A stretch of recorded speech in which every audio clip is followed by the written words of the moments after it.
in part, what makes a wine great, what makes a wine memorable, is the stories that are shared around it.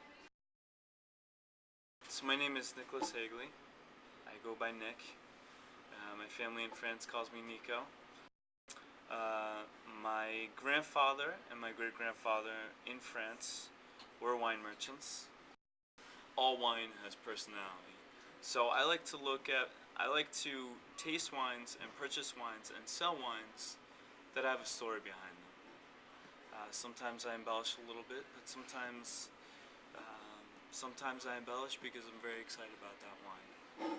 This particular wine here, the town of Givry. Givry is a town in Burgundy. It's in an area called the Côte Chalonnaise. So this Givry is made by a particular producer. His name is Paris. Bring it closer. The name always appears very small in a bottle of Burgundy because what's important in Burgundy is location, location, location. It's less about the brand of the producer and more about the brand of terroir. This quintessential French concept that wine is the summation of any number of things: soil, flora, fauna, human traditions, culture.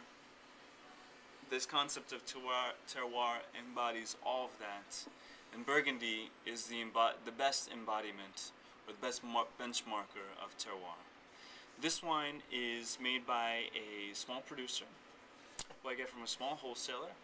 It's imported directly, so as far as pricing is concerned, it goes through far less hands, so it's far less money and much more worth the money. The other thing that makes this nice is Burgundy and French wines in general, Americans tend to have a problem with because they either don't know what's on the label, or there's higher levels of acidity or tannin, and there's not enough fruit. You know, a lot of Americans are talking about, I want something with fruit.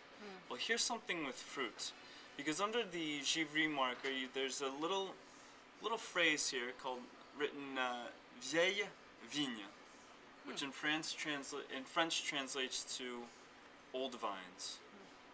And anytime grapes come from old vines, there tend to be, one, less grapes, and two, the same amount of sugar is being produced, so those grapes will tend to be much more concentrated. Meaning that the resulting wine tends to have more concentration, more fruit, a little more intensity. The beautiful thing about the Côte Chalonnaise is its ability to make Burgundy approachable, which is why I picked this wine. Well, wine is personal, so I'll get personal. It's not the best glass of wine that I've ever had, although it comes from a good, reliable producer. The bottle of wine was Beaujolais Village by Louis Jadot, a well-known négociant from Burgundy. It was this past weekend, and it was a bottle that I opened up with my mom to tell her that she was going to be a grandmother for the second time.